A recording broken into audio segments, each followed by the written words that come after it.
Marcos, de Barcelona, pero podría ser cualquiera, en cualquier otra parte. Se va a encontrar con algo que ocurre cada día en oficinas y hogares de todo el mundo.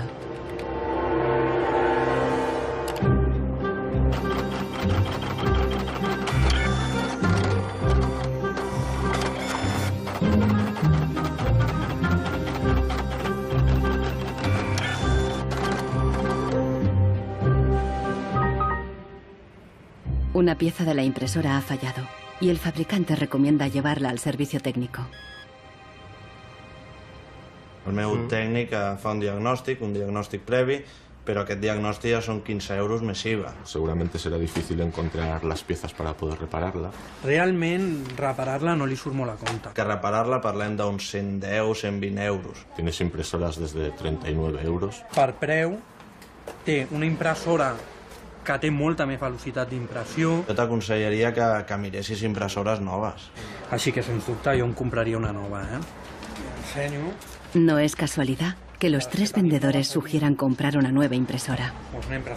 Si acepta, Marcos será una víctima más de la obsolescencia programada, el motor secreto de nuestra sociedad de consumo. Our role in life seems to be just to consume things with credit, to borrow money to buy things we don't need. Nous vivons dans une société dominée par une économie de croissance dont la logique est non pas croître pour satisfaire les besoins, mais croître pour croître.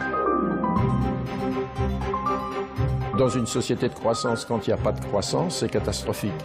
So if the consumer does not purchase, the economy is not going to grow.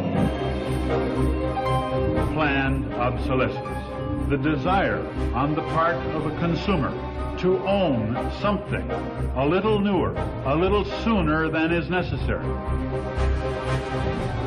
En este documental revelaremos cómo la obsolescencia programada ha definido nuestras vidas desde los años 20, cuando los fabricantes empezaron a acortar la vida de los productos para aumentar las ventas. Also hat man sich gedacht, dann beschränken wir einfach die Lebensdauer auf 1000 Stunden. Descubriremos que diseñadores e ingenieros se vieron forzados a adoptar nuevos valores y objetivos.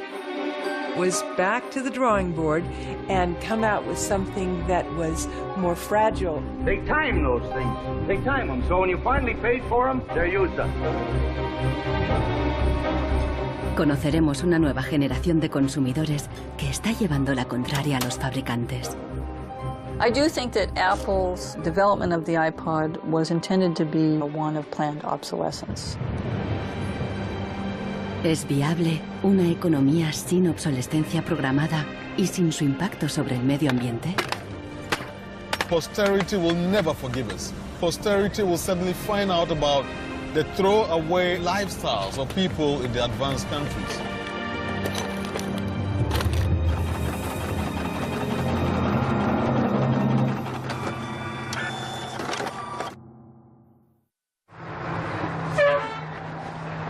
Welcome to Livermore, California, home of the longest burning light bulb in the world. My name's Lynn Owens, and I am chairman of the Light Bulb Committee. It was in 1972 when we discovered that the light bulb that was hanging in the fire station was a significant light bulb. We didn't have any idea at all how old it was until a newspaper man by the name of Mike Dunstan started doing research. He was still able to talk to some of the old volunteer firefighters who were in their 90s at that time and who verified that the light bulb had been burning continuously since 1901. 109 años y sigue sumando. La imagen de la bombilla está en internet 24 horas al día. De momento se han agotado ya 2 webcams y la bombilla va por la tercera.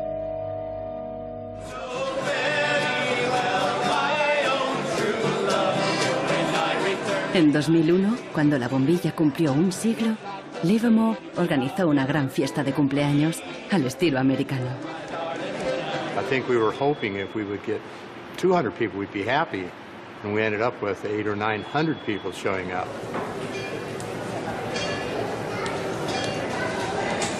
One nation, under God, indivisible, with liberty and justice. Do you think that anybody would sing happy birthday to a light bulb?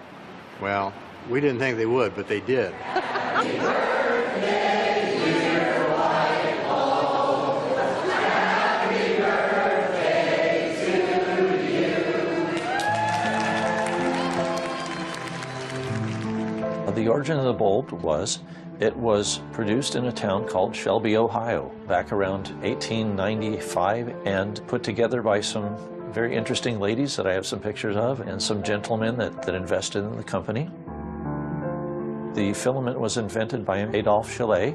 He invented his filament to last.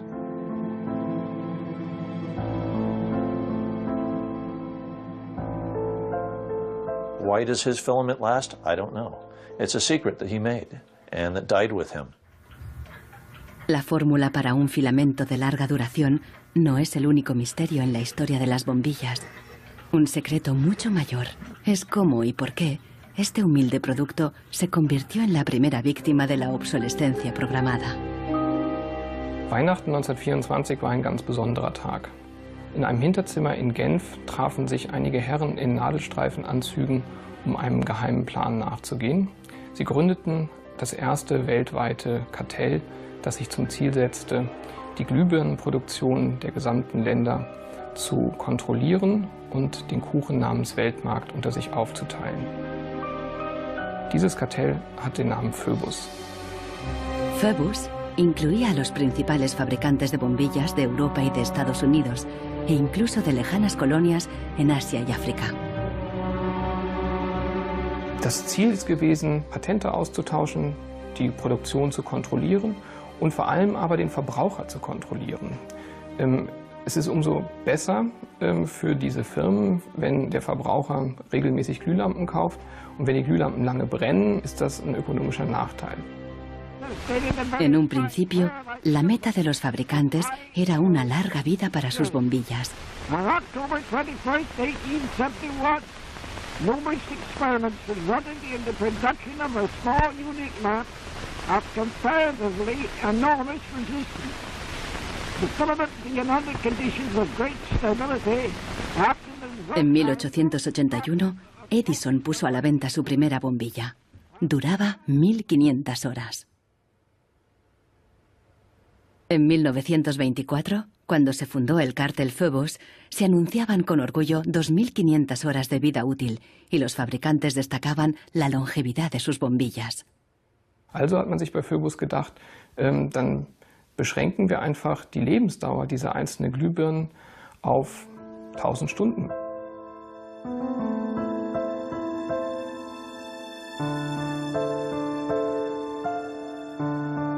(1925) wird ein entsprechendes Komitee gegründet, das 1000-Hour Life Committee, was sich zum Ziel setzt, auf technischer Basis die Lebensdauer der Glühlampen auf diese Brenndauer zu beschränken.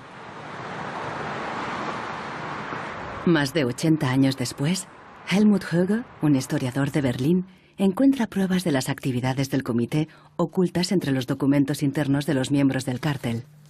Empresas como Philips en Holanda, Osram en Alemania y Lámparas Z en España. Hier haben wir ein Kartelldokument, da steht: The average life of lamps for general lighting service must not be guaranteed, published or offered for another value than 1000 hours.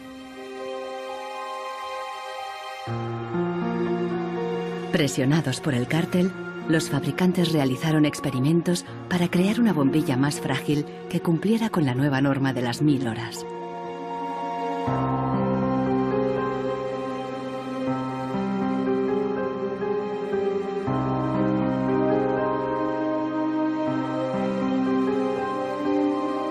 La fabricación estaba rigurosamente controlada para asegurarse de que se cumplía la norma.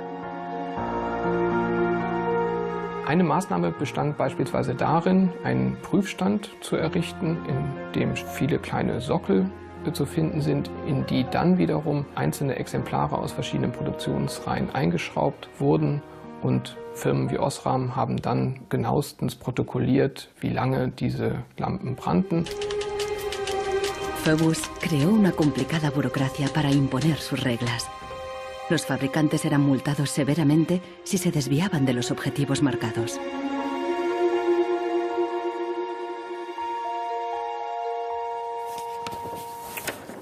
Hier haben wir eine Straftabelle aus dem Jahr 1929, die genau zeigt, wie viel Schweizer Franken Strafe für 1000 verkaufte Glühbirnen die Mitglieder des Kartells zahlen müssen, wenn die Lampen länger halten als zum Beispiel 1500 Stunden.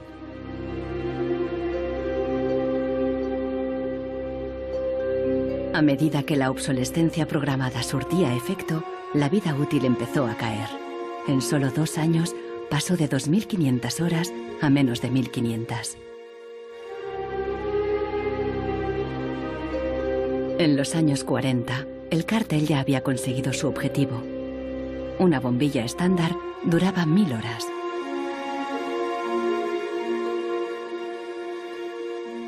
Young lady, you should be more careful. En esta película educativa, General Electric justificaba por qué esta duración era la ideal. Just look at that filament. How long a light bulb lasts depends largely on how hot the filament is burned.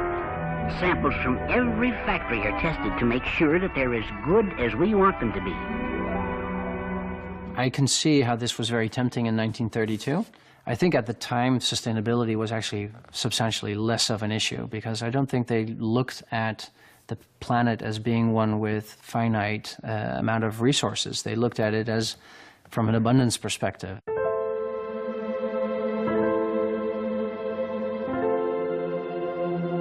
En 1942, el cártel salió a la luz. El gobierno americano demandó a General Electric y a otros fabricantes. Les acusó de competencia desleal, de fijar precios y de reducir la vida útil de las bombillas.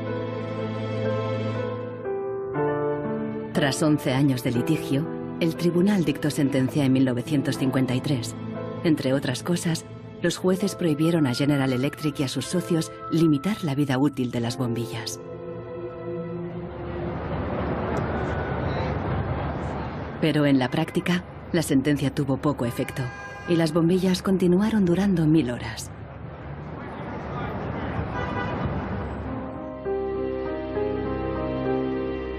En las décadas siguientes se patentaron docenas de nuevas bombillas, incluso una que duraba 100.000 horas.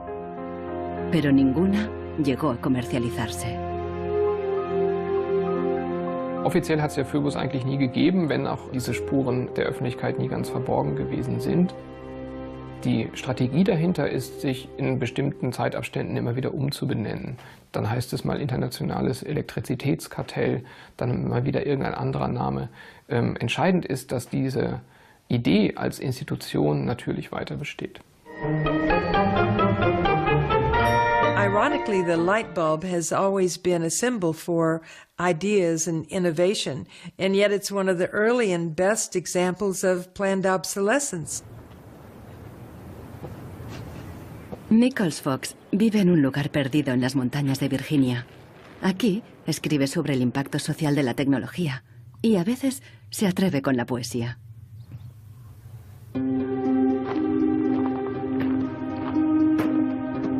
When in the dark the bogles are about, behind the bushes hiding at the ready, before you faint with fright or give a shout, you want illumination ever steady. Well, flashlights are very important for me, especially if you live out in the country where there are no street lights. I started having enormous problems with them, and yet I would get a new bulb, I would get new batteries, and these flashlights just wouldn't work. Nichols Fox es víctima de la obsolescencia programada, aún estando lejos de la moderna vida urbana. Here's a General Electric memo from the 30s. 2 or 3 years ago, we proposed a reduction in the life of flashlight lamps from the old basis on which one lamp was supposed to outlast 3 batteries to a point where the life of the lamp and the life of the battery would be approximately equal. Flashlights are not toys. Flashlights are safety devices. It's just infuriating, really, to think that, first of all, they would do this so quietly, and second of all, they would do it at all. I believe it's the duty of everyone to complain about products that don't work. So I decided to write sonnets of complaint. A sonnet of complaint, I prefer the Italianate form of sonnet, which Shakespeare used. Instead, this box is filled with a collection of flashlights dead and way beyond repair. Scarcely used and coddled to perfection, their quick demise I cannot think is fair. So can it really be too much to ask that Eveready's lights be made to last?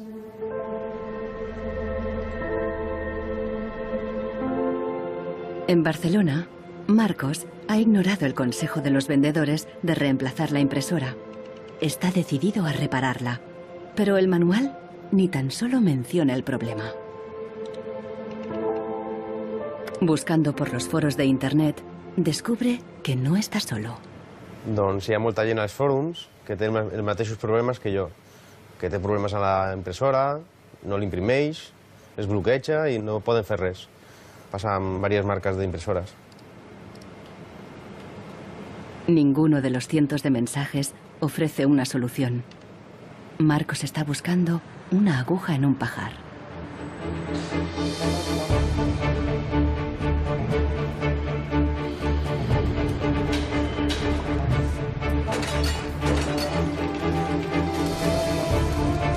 La obsolescencia programada surgió al mismo tiempo que la producción en masa y la sociedad de consumo. The whole issue with products being made to last less long is part of a whole pattern that began in the Industrial Revolution, when the new machines were producing goods so much more cheaply, which was a great thing for consumers, but consumers couldn't keep up with the machines. There was so much production. Con la producción en masa bajaron los precios y muchos productos fueron más asequibles.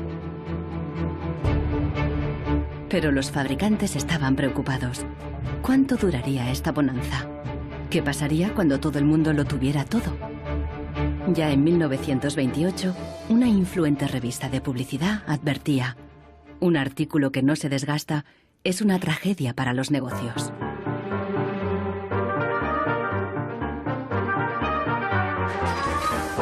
La tragedia afectó especialmente a Henry Ford, el padre de la producción en cadena.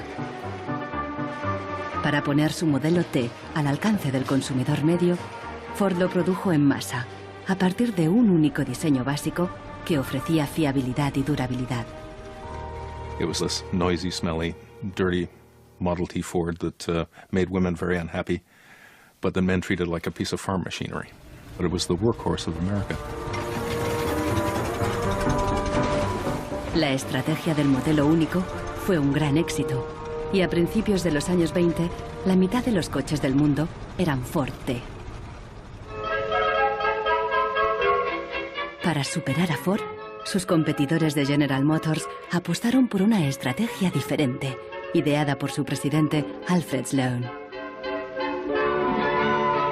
En lugar de hacer el nuevo Chevrolet tan fiable y duradero como el modelo T, Sloan le dio un giro radical y fundamentalmente estético. Sloan put a new dress on it and gave a new lipstick and put it out on the market for slightly less than what the Ford Model T sold for. And because it was a prettier design than the Model T, it sold like hotcakes. So he realized that he didn't have to beat Ford at his engineering game. He could beat Ford at the design game. Sloan introdujo el concepto del modelo anual, con una sucesión de diferentes tamaños, formas y colores. Su objetivo era que los consumidores cambiaran de coche cada 3 años. La estrategia funcionó y las ventas de Ford cayeron porque los consumidores empezaron a ver el modelo T anticuado y obsoleto. En 1927, tras producir 15 millones de unidades, Ford retiró el modelo T del mercado.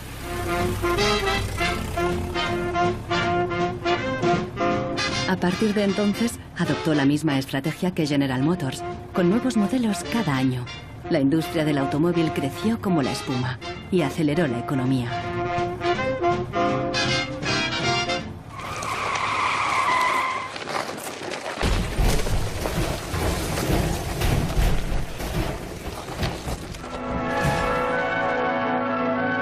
En 1929, la crisis de Wall Street frenó en seco la incipiente sociedad de consumo y llevó a los Estados Unidos a una profunda recesión económica. Unemployment reached staggering proportions. By 1933, 1/4 of our labor force was unemployed. Las colas ya no eran para comprar, sino para pedir trabajo y comida. En 1933, el presidente Roosevelt introdujo el New Deal, su programa para sacar al país de la Gran Depresión, a través de enormes inversiones en obras públicas. Good, sound men and women wanted to earn the help they got, to hold up their heads, to keep themselves from going rusty. Retail business needed their purchasing power to stimulate trade.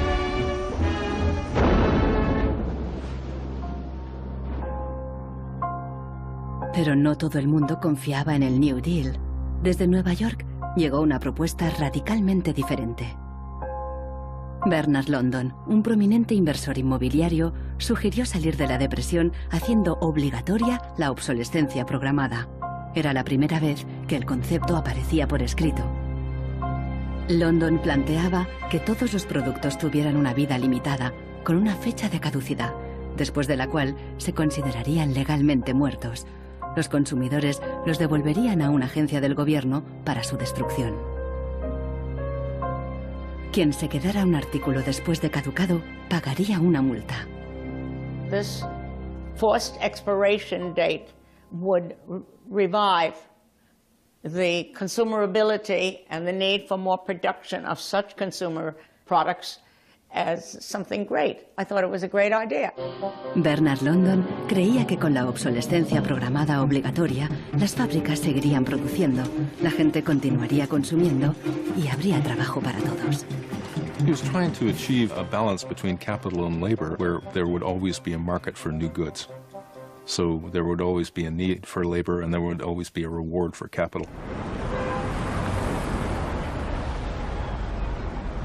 Giles Slade está en Nueva York para saber más sobre la persona que hay detrás de la idea. London era judío y llegó a Estados Unidos desde Europa del Este a principios del siglo XX. Entró en el negocio inmobiliario y ganó millones con numerosos proyectos de construcción por todo Nueva York. He was a man who was inclined to make money. He was a capitalist. But he was also a man who was a philanthropist. He looked out for the good of his fellow man. Participó en muchos proyectos de beneficencia, especialmente en escuelas para niños judíos pobres. No queda claro si con la obsolescencia Bernard London pretendía maximizar los beneficios o bien ayudar a los parados. Giles Slade se pregunta sobre sus motivaciones personales y ha localizado a alguien que le conoció. I have a picture of Bernard London, and You do? Well, I think so, and I wonder Oh, if I you'll, don't believe I wonder it. if you'll be able to recognize him. He's there. Oh, in don't the... tell me which one he Okay, is. And okay. let's see. Ah, isn't that interesting? Yes, definitely intellectual looking. And you met Bernard London in 1933. When I after... was about 16, 17, my dad and mother had this big Cadillac car, which was the size of a Zeppelin. Mother was driving like a chauffeur. Dad was in the front, and Mr. and Mrs. London were in the back of the big limousine. Dad said that Mr. London should explain his philosophy to me. He's a very interesting man. And he just told me in a few words that that was his idea to reduce the Depression. We were in an economic mess, worse than today even. He was obsessed with this idea. Like an artist is utterly obsessed with his paintings, you know. He actually whispered to me in the car, afraid that his theory might be too radical. De hecho, la idea de Bernard London pasó inadvertida y la obsolescencia obligatoria nunca se puso en práctica.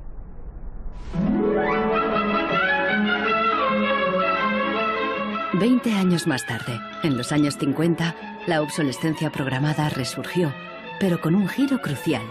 Ya no se trataba de obligar al consumidor, sino de seducirle. Planned obsolescence. The desire on the part of a consumer to own something a little newer, a little better, a little sooner than is necessary. We certainly in America and by Esta es la voz de Brooks Stevens, el apóstol de la obsolescencia programada en la América de la posguerra. Este elegante diseñador industrial creó desde electrodomésticos hasta coches y trenes, contando siempre con la obsolescencia programada. A tono con la época, los diseños de Brooks Stevens transmitían velocidad y modernidad. Hasta su casa era inusual. This is the home that my father designed and that I grew up in. When it was being built out in the suburbs, everybody thought it was going to be the new Greyhound bus station because it did not look like a traditional home.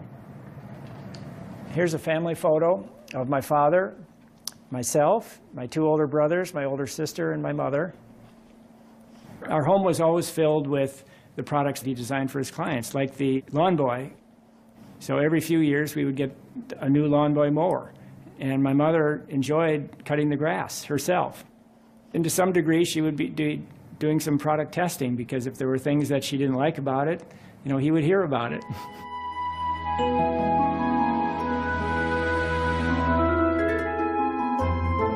One of the most important things that my father felt always in designing a product is that it made a statement. He detested products that were bland and really did not, you know, create any desire, you know, within the consumer to inspire the purchase.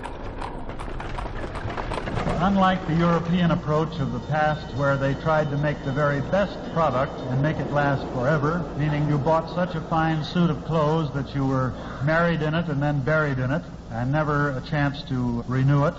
The approach in America is one of making the American consumer unhappy with the product that he has enjoyed the use of for a period, have him pass it on to the second-hand market, and obtain the newest product with the newest possible look.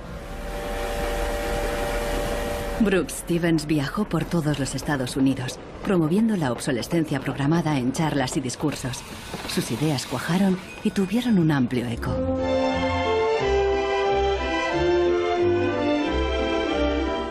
Women and men alike are increasingly interested in the look of things. They eagerly give their attention to what's new and beautiful and advanced. Oldsmobile's elegant golden rocket. Sports outfit by Pat Primo of Los Angeles.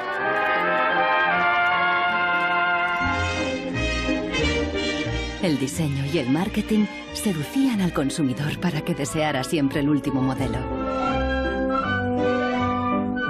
My father never designed a product to intentionally fail or become obsolete for some functional reason in a short period of time. Planned obsolescence is absolutely at the consumer's discretion.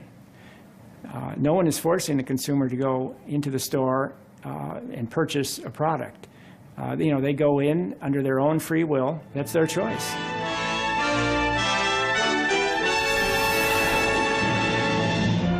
Libertad y felicidad a través del consumo ilimitado. El estilo de vida americano de los años 50 sentó las bases de la sociedad de consumo actual.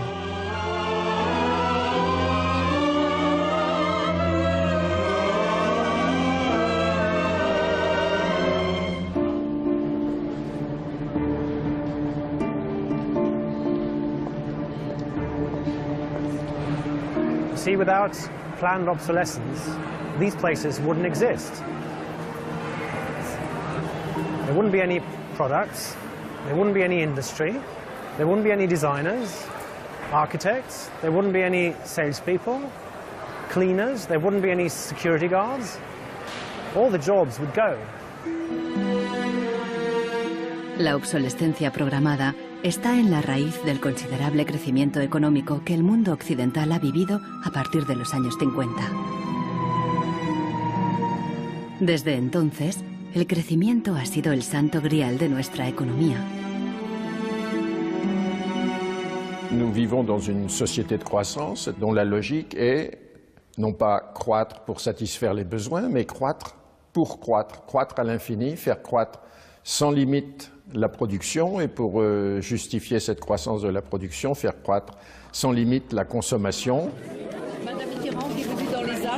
Serge Latouche, un destacado crítico de la sociedad del crecimiento, escribe a menudo sobre sus mecanismos. Au fond, il y a trois instruments fondamentaux qui sont la publicité, l'obsolescence programmée et le crédit.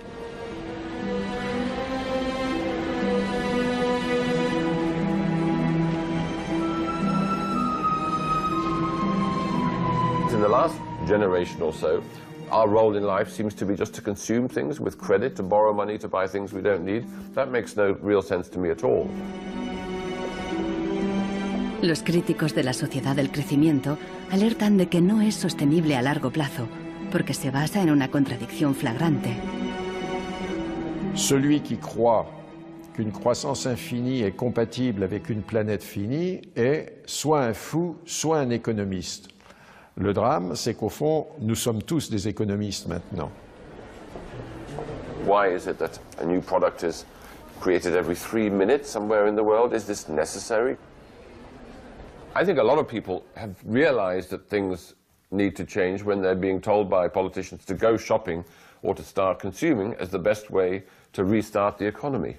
On peut dire qu'avec la société de croissance, on est embarqué dans un bolide qui désormais manifestement n'a plus de pilote, qui va à toute allure et dont on peut prévoir le destin qui est soit de se fracasser contre un mur, soit de sombrer dans un précipice.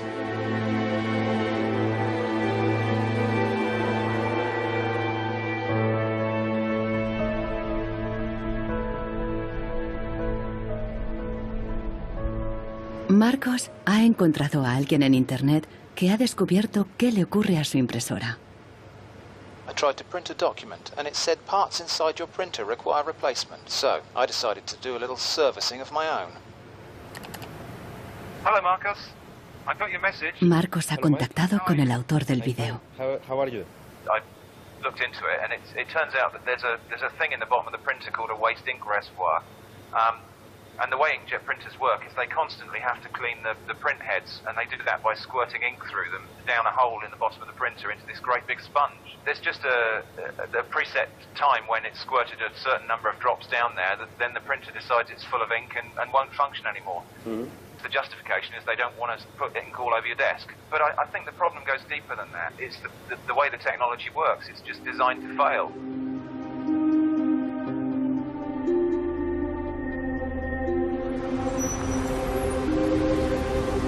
¿Es ético diseñar un producto para que falle? ¿Qué opinan los diseñadores y los ingenieros de la obsolescencia programada? Giles Slade está investigando cómo reaccionaron cuando el concepto se extendió. In the 1950s, there's a debate among engineers about whether or not they should be deliberately death dating products, and most of the debate is framed in a magazine called Design News. Las empresas querían que se acortara deliberadamente la vida útil de los productos mediante el diseño técnico.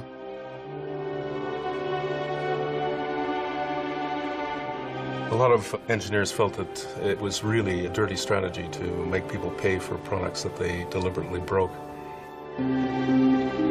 Las cartas al director de Design News reflejan la intensidad del debate. A nation such as ours, leader among nations, turns its engineers into destroyers. It is even a crime against the natural law of God, and that we waste that which He has given us. So engineers were in a really complicated ethical time. This confrontation with planned obsolescence provoked them to examine their most basic ethical concepts.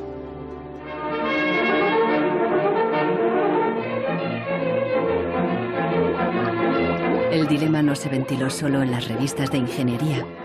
En un clásico del cine británico de 1951, un joven y emprendedor químico inventa un hilo que repele la suciedad y no se desgasta. El químico cree que ha conseguido un gran progreso.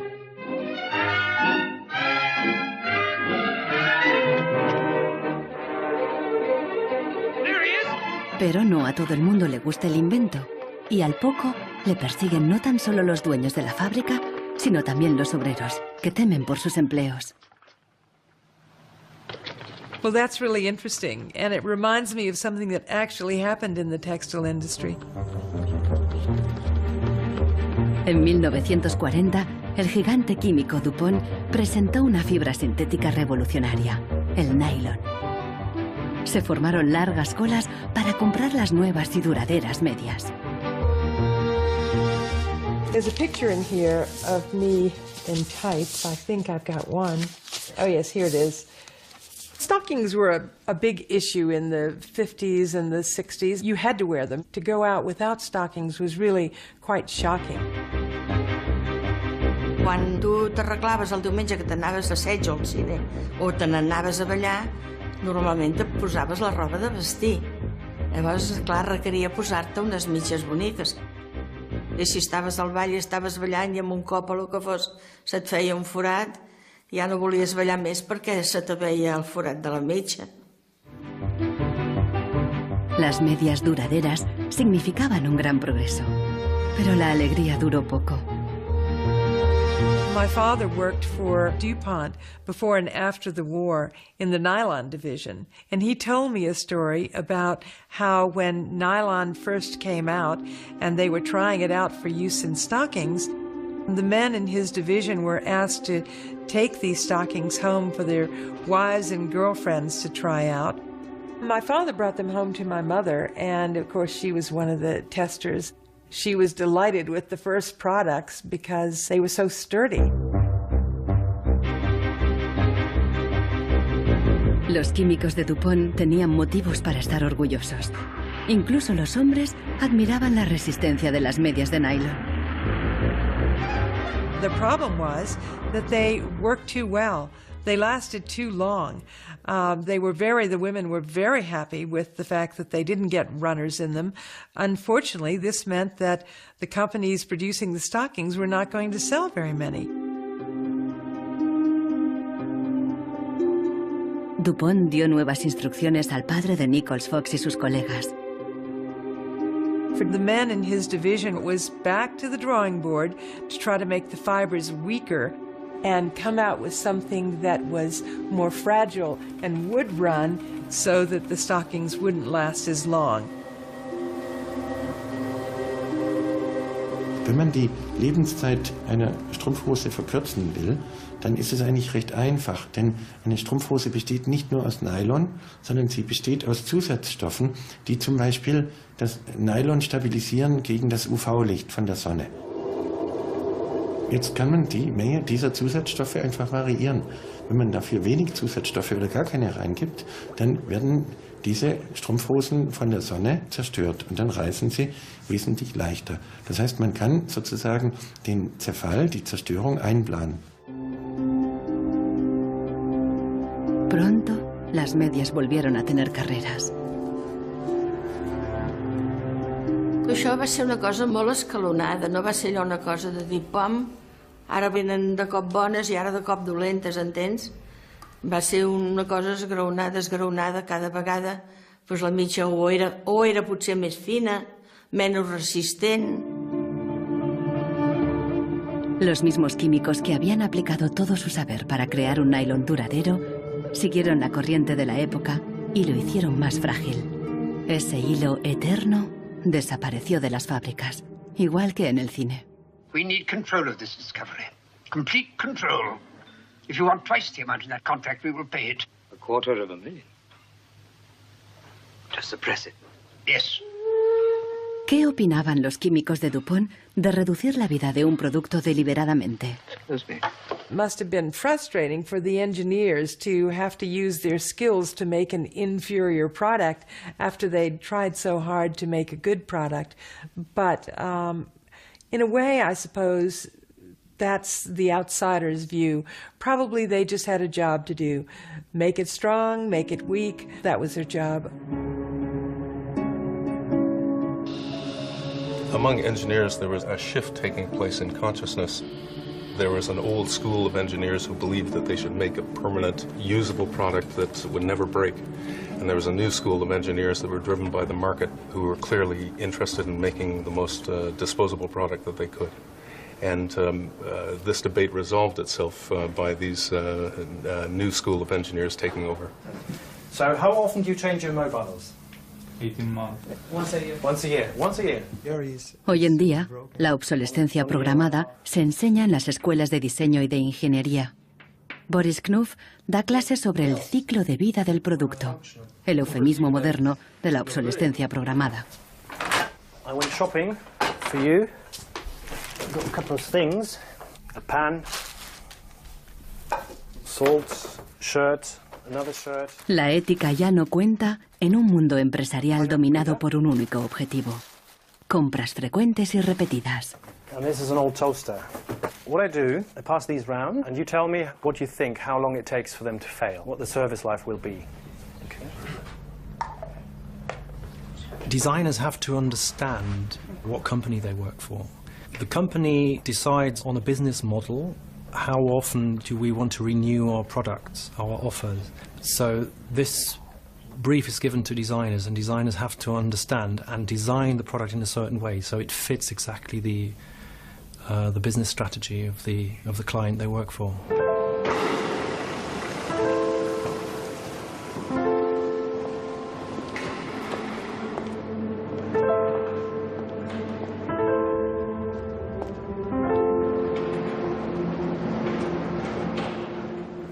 Consultando manuales de instrucciones, Marcos se da cuenta de que los ingenieros determinan la vida útil de muchas impresoras al diseñarlas.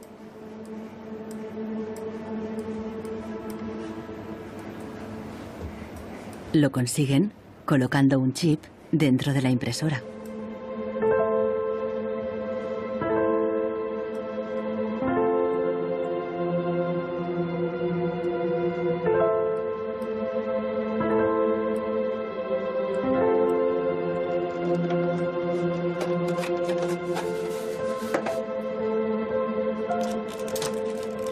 Hi ha trobat el xip, que és una EEPROM, que és un xip on es guarda una compta d'impressions.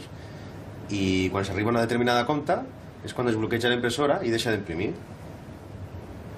Ahora que ha descubierto al culpable, Marcos intentará poner en marcha de nuevo su impresora.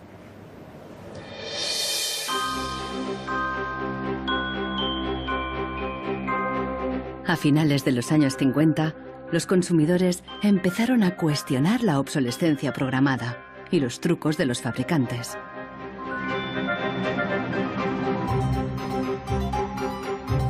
La Asociación de Consumidores de Estados Unidos puso a prueba la vida útil y la durabilidad de numerosos productos. La asociación publicó los resultados en su revista, de creciente tirada e influencia. También empezó a presionar para conseguir protección legal para el consumidor. 20 años después, la asociación ganó una importante batalla contra la obsolescencia programada al promulgarse las primeras leyes sobre la garantía.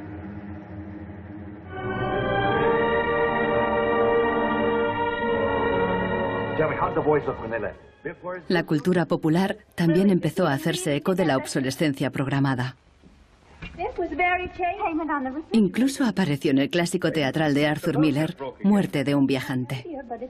Once in my life, I'd like to own something outright before it's broken. I'm always in a race with the junkyard. Just finished paying for the car and it's on its last legs. The refrigerator consumes belts like a crazy maniac. They time those things. They time them, so when you finally paid for them, they're used up. The Waste Makers, publicado en 1960, fue el primer análisis académico de la obsolescencia programada. Su autor, Vance Packard, era famoso por un libro sobre el poder de la publicidad. Su nueva obra se convirtió en un bestseller. Good evening, Mrs. Packard. Packard aprovechó cualquier oportunidad para criticar una sociedad basada en el consumismo y el despilfarro. I have a feeling that we're in for some grim days ahead. I think the The over-commercialization of American life is starting to change our American character in some ways that disturb me. I think we're becoming more self-indulgent as a people. And I think to some extent we're being encouraged to be more self-indulgent. Well, that's kind of a grim prophecy. Well, I wish I could be more cheerful. Los críticos de la sociedad de consumo vieron sus fallos, pero no se propusieron una alternativa radical, porque en aquella época ya existía una, al otro lado del telón de acero. A finales de los 50, en plena Guerra Fría, aún parecía posible la victoria del comunismo sobre el capitalismo como sistema político y económico.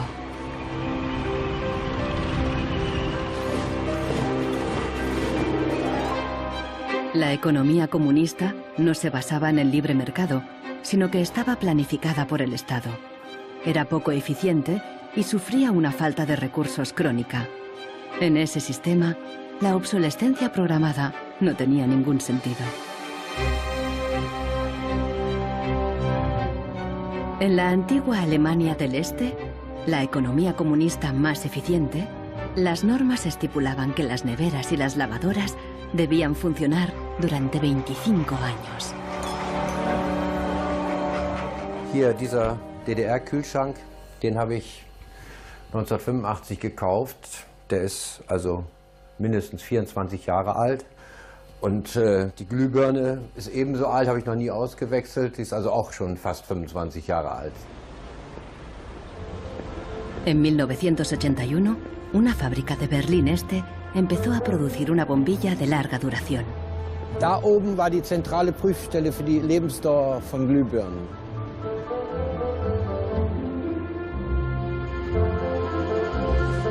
Los responsables de la fábrica presentaron la nueva bombilla en una feria internacional, en busca de compradores occidentales. Als die ostdeutschen Glühlampenhersteller 1981 diese Langlebensdauerglühlampen auf der Hannoveraner Messe präsentierten, meinten ihre Westkollegen von Osram, ihr wollt euch wohl alle arbeitslos machen. Woraufhin die NAVA-Leute, Ingenieure, antworteten, nein, im Gegenteil, indem wir Ressourcen schonen und den Wolfram nicht verpulvern, behalten wir gerade unsere Arbeitsplätze. Los occidentales rechazaron la bombilla. En 1989 cayó el muro de Berlín. La fábrica cerró y la bombilla de larga duración dejó de producirse. Ahora solo se puede ver en exposiciones y museos.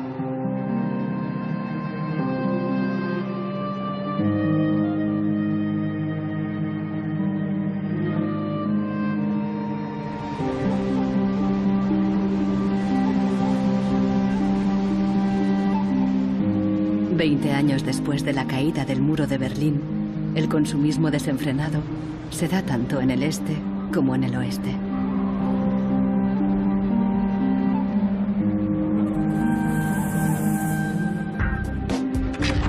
Con una diferencia.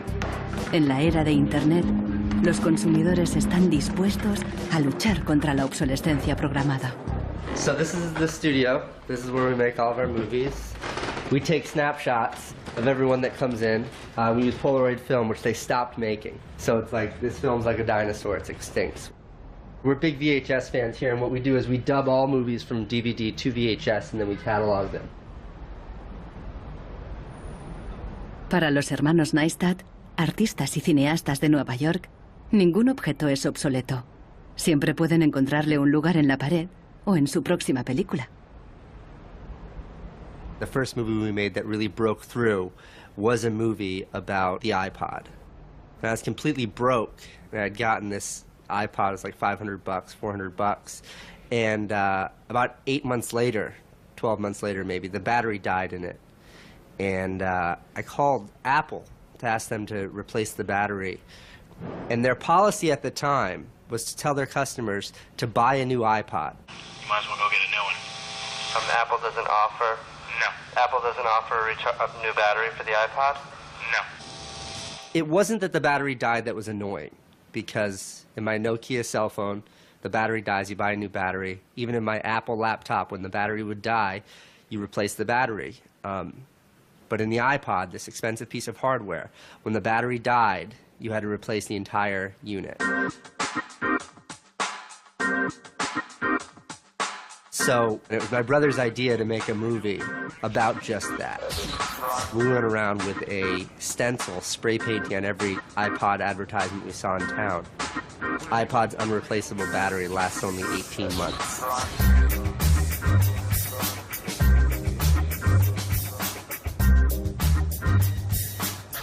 We put the video on our own little site, iPodsDirtySecret.com.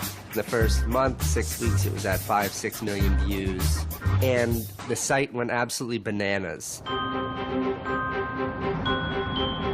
Una abogada de San Francisco, Elizabeth Pritzker, oyó hablar del vídeo y decidió demandar a Apple por el tema de la batería del iPod. Medio siglo después del caso del cártel, la obsolescencia programada llegaba de nuevo a los tribunales. When we brought this litigation, this was 2 years after the iPod was introduced, Apple had sold about 3 million iPods nationwide in the United States.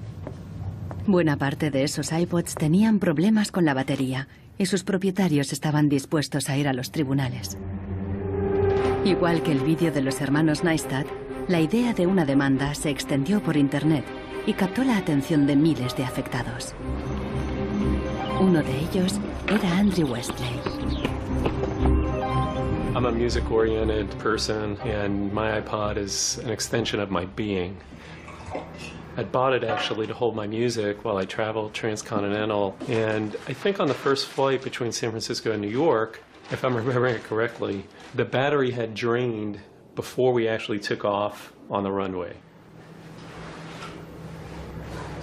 We selected from amongst the consumers who had called us individuals who would serve as representatives in a class action. A class action is really a device that's fairly unique to the United States, where a small group of people stands in the shoes of a large group to bring one claim before a court. My role in that case was as class representative on behalf of thousands, maybe tens of thousands of people. The case came to be known as Westley versus Apple. When my friends and family learned that this was a major case, they thought I was, becoming a radical. Here I am going to sue. I was the next Erin Brockovich. En diciembre de 2003, Elizabeth Pritzker presentó la querella ante el Tribunal del Condado de San Mateo, a un tiro de piedra de la sede central de Apple. We asked Apple for a number of technical documents regarding the battery life in the iPod, and we received a lot of technical data about the battery design, about the testing of the battery, and learned through that discovery that the type of the lithium battery that was contained within this iPod was designed, by design, to really only have a short period of life. I do think that Apple's development of the iPod was intended to be one of planned obsolescence. El caso nunca llegó a juicio. Después de meses de tensión, las dos partes llegaron a un acuerdo. Apple creó un servicio de recambio de las baterías y prolongó la garantía a 2 años. Los querellantes recibieron una compensación. Andrew Westley aceptó un descuento de $50 para un nuevo producto Apple. They retained me as a customer. I bought an expensive laptop, and so I couldn't help but think that in the end, really, the benefit of my specific settlement really was Apple's benefit. One thing that really bothers me personally is that Apple really promotes itself as a young, hip, forward-thinking company, and for a company like that not to have a good environmental policy that allows consumers to return products for proper recycling and disposal really is really counterintuitive and counter to their message.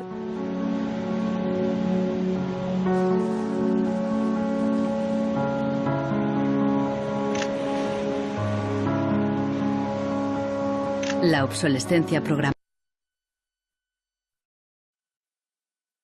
del tercer mundo, como Ghana, en África. It's been between 8 and 9 years now when I noticed that loads and loads of containers were coming to this country with electronic waste. We're talking about end-of-life computers, end-of-life television sets, which nobody wants in the developed countries. Un tratado internacional prohíbe enviar residuos electrónicos al tercer mundo. Pero los mercaderes usan un simple truco: declararlos productos de segunda mano. They pack the very good electronic items, usually 10 out of a 40-footer container, in front, and the rest, which is simply junk, behind. So once the custom officials open a container, you think it's loaded with very good electronic items that are functional and would work almost forever.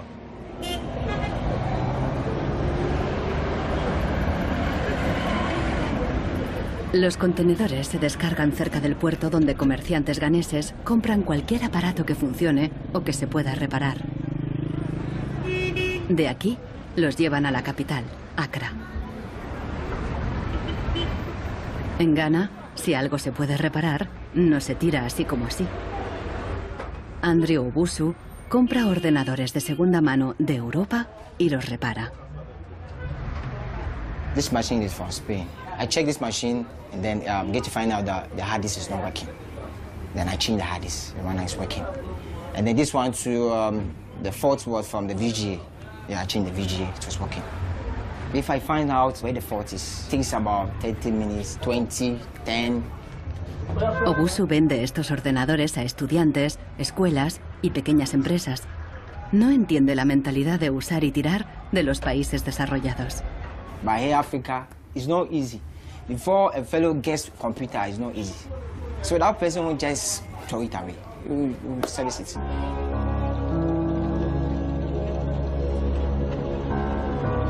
Pero más del 80% de los residuos electrónicos que llegan a Ghana no se pueden reparar y acaban abandonados en vertederos por todo el país. We are at the dump site here in Agbogboshi. In the past, we had this beautiful river called Odo River, that meandered its way through this area. It was teeming. In the past, it had so much fish. So we actually attended a school not very far away from here. So we'd come play football and hang around the river. The fishermen would organize boat rides, I remember very well. But now it's all finished, it's all gone. And that makes me really, really sad. And it makes me angry.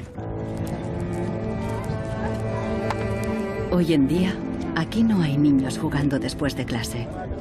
En su lugar, jóvenes de familias pobres vienen a buscar chatarra. Queman la funda de plástico de los cables para obtener el metal que llevan dentro.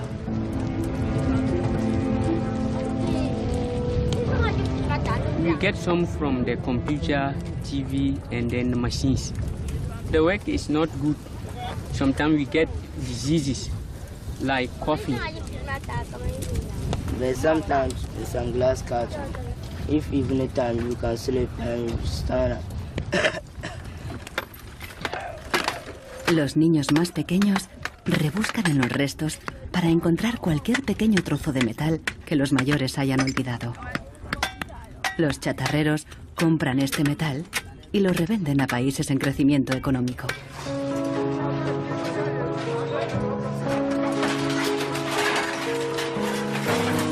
Actualmente, sus clientes principales son Dubái y China.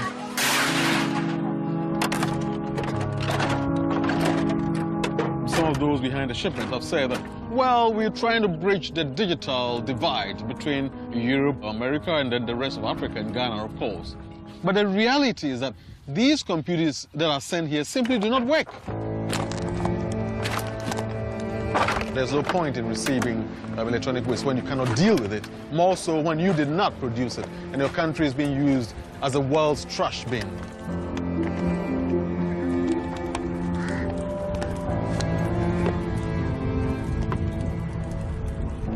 The trash that for so long in the industrial age has been hidden from view is now coming into our lives and we can actually no longer easily avoid it. the waste economy is reaching its last legs because they don't physically have anywhere else to put the waste.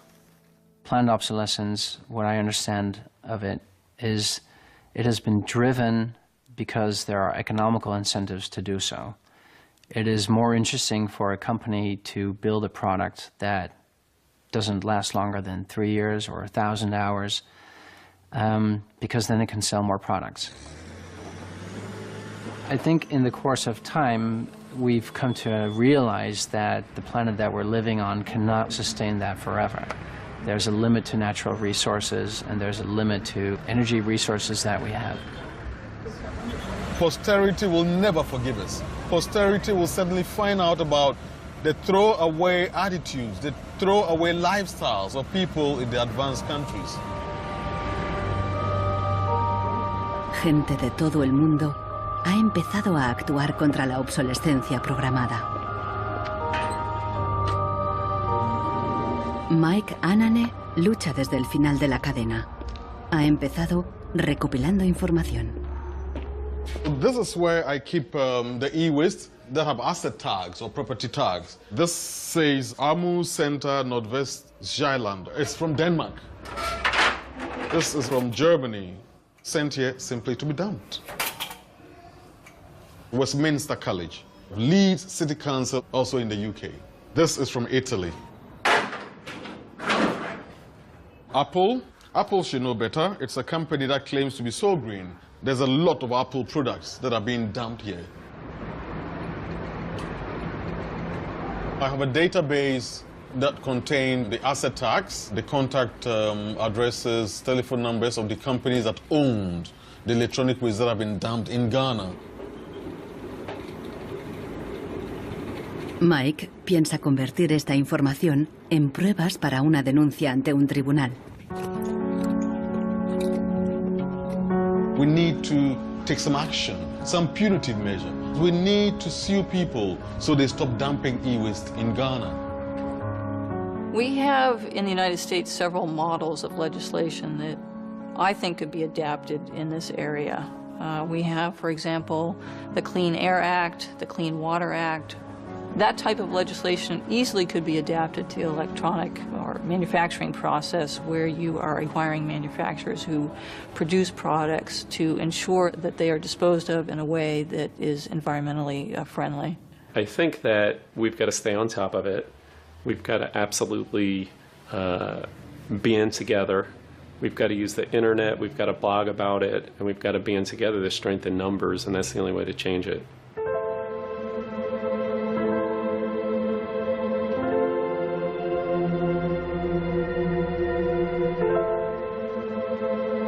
La fuerza creciente de las redes sociales está ayudando a Marcos con el problema de su impresora. Ha encontrado la aguja en el pajar, en Rusia. Una web parece ofrecer un software gratuito para impresoras con un chip contador. El programador se ha tomado la molestia de explicar su motivación personal. Stops printing and says some cryptic message. What parts inside your printer require service maintenance. This happens due to bad construction. This is their business model. Not a good one for user and environment. So I looked and found a way to make user-friendly software to allow active users a resident input counter. Marcos no sabe qué puede pasar, pero decide bajarse el software de todos modos. Desde un pequeño pueblo en Francia, John Zácara lucha contra la obsolescencia programada, ayudando a gente de todo el mundo a compartir ideas de negocio y de diseño.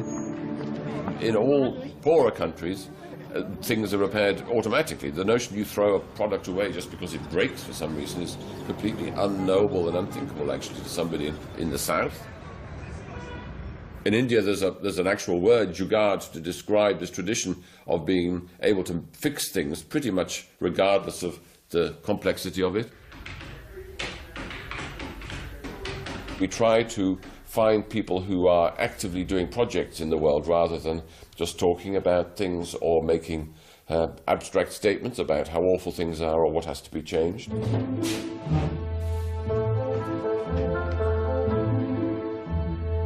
Uno de ellos es Warner Phillips, descendiente de la dinastía de los fabricantes de bombillas. I remember my grandfather taking me to one of the Philips factories in Eindhoven to show me how light bulbs were mass manufactured in factories, which is very, very cool. Casi un siglo después del cártel de la bombilla, Warner Phillips sigue la tradición familiar, pero con una perspectiva diferente. Fabrica una bombilla LED que dura 25 años. That means that you can use the same materials once in 25 years rather than once every year. That means that you don't have to transport the product every year, but only once in 25 years. Para él, no es contradictorio fabricar productos de larga duración y dirigir un negocio rentable. It's not like there's a green world and there is a business world. I think business and sustainability go hand in hand. It's actually the best basis to build a business on. And the only really real way to do that, I believe, is to factor in the true costs of the resources that have been used, but you also look at the energy consumption. You also look at the indirect energy consumption of transportation.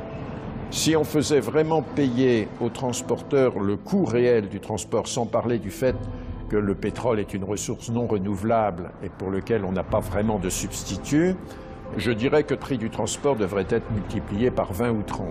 Avec un prix du kilomètre transporté multiplié par 20 ou 30, ça changerait beaucoup de choses. Una simple bombilla sería mucho más cara si su precio incluyera todos los costes ocultos, materias primas, emisiones de carbono y el impacto ambiental de la producción y el reciclaje. If you factor all of that into every product that you manufacture, then there will be huge incentives for manufacturers and entrepreneurs all over the planet to make products that last forever. También se puede luchar contra la obsolescencia programada replanteando la ingeniería y la producción de los productos. Un concepto nuevo, de la cuna a la cuna. Afirma que si las fábricas funcionaran como la naturaleza, la propia obsolescencia quedaría obsoleta. Wenn man über Umweltschutz redet, meint man bei uns immer sparen, verzichten, vermeiden, reduzieren, Nullabfall, weniger schädlich. Wenn man sich die Natur aber im Frühling anschaut, ein Kirschbaum, kein Sparen, kein Verzichten, kein Vermeiden. El ciclo natural produce en abundancia, pero las flores caídas y las hojas secas no son residuos, sino nutrientes para otros organismos. Die Natur kennt keine Abfälle, sondern sie kennt nur Nährstoffe. Braungart cree que la industria puede imitar el ciclo virtuoso de la naturaleza y lo demostró al rediseñar el proceso de producción de una fábrica textil suiza. Wenn man zum Beispiel einen Stoff hat, dazu ein Sofa damit bezieht oder einen Stuhl, dann sind die Zuschnitte, was man abschneidet, so giftig, dass es als Sondermüll entsorgt werden muss. Braungart descubrió que la fábrica usaba, por inercia, cientos de tintes y productos químicos altamente tóxicos. Para fabricar los nuevos tejidos, Braungart y su equipo redujeron la lista a solo 36 sustancias, todas biodegradables. Wir suchen jetzt alle Zutaten raus, dass man sie auch essen könnte. Das heißt, Sie können die klein schneiden und in Müsli packen, wenn Sie wollen. Braungart cree que el concepto de la cuna a la cuna es aplicable a cualquier proceso industrial. Wir können alles nochmal neu erfinden, so dass es entweder biologisch nützlich ist oder technisch nützlich ist. Wenn man eine Müllgesellschaft hat, ist jedes kurzlebige Produkt natürlich ein Müllproblem. Wenn es aber eine Gesellschaft ist, die Nährstoffe macht, ist jedes kurzlebige Produkt wieder eine Chance, etwas Neues zu machen. Para los críticos más radicales de la obsolescencia programada, no basta con reformar los procesos productivos. Quieren replantear nuestra economía y nuestros valores. C'est une vraie révolution. C'est d'abord une révolution culturelle, parce que c'est un changement de paradigme, c'est un changement de mentalité. Esta revolución se llama decrecimiento. Al igual que Brooks Stevens en los años 50, Serge Latouche viaja de charla en charla, pero él propone abandonar totalmente el crecimiento. La décroissance, c'est un slogan provocateur qui a pour fonction de rompre avec le discours un peu euphorisant de la croissance possible, infinie, soutenable, et donc pour marquer la nécessité de changer de logique, de sortir de cette logique de la démesure. L'essentiel du programme, en quelque sorte de la décroissance, tient en un mot réduire. Réduire notre empreinte écologique, réduire nos gaspillages, notre surproduction, notre surconsommation. Réduisant la consommation, en réduisant la production, mais en libérant du temps libre, on peut développer d'autres formes de richesse qui ont l'avantage de ne pas s'épuiser quand on les consomme, comme l'amitié, le savoir. We increasingly rely on objects to give us a sense of self-esteem and identity. It's partly the consequence of the breakdown of things that used to give us identity, like membership of a community or relationship to the land, or all sorts of soft and social things which have been replaced by consumerism.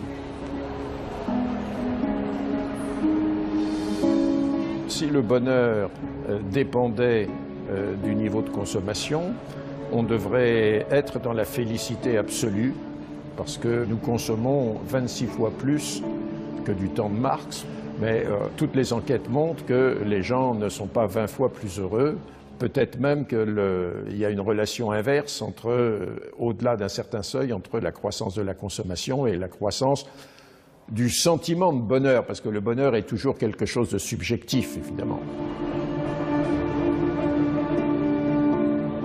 Los críticos del decrecimiento temen que destruirá la economía y nos llevará de vuelta a la edad de piedra.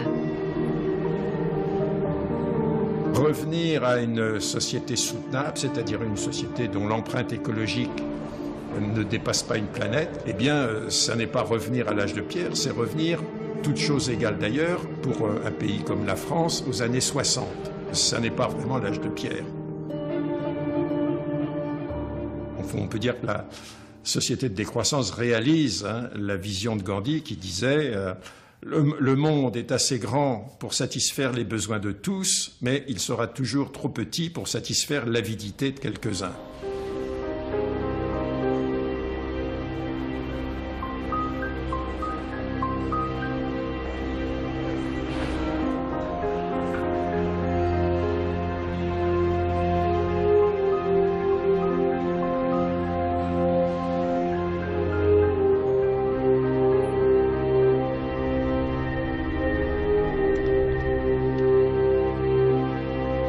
Marcos está instalando el freeware ruso en su ordenador. Con el nuevo programa, puede poner a cero el chip contador de la impresora. La impresora se desbloquea inmediatamente.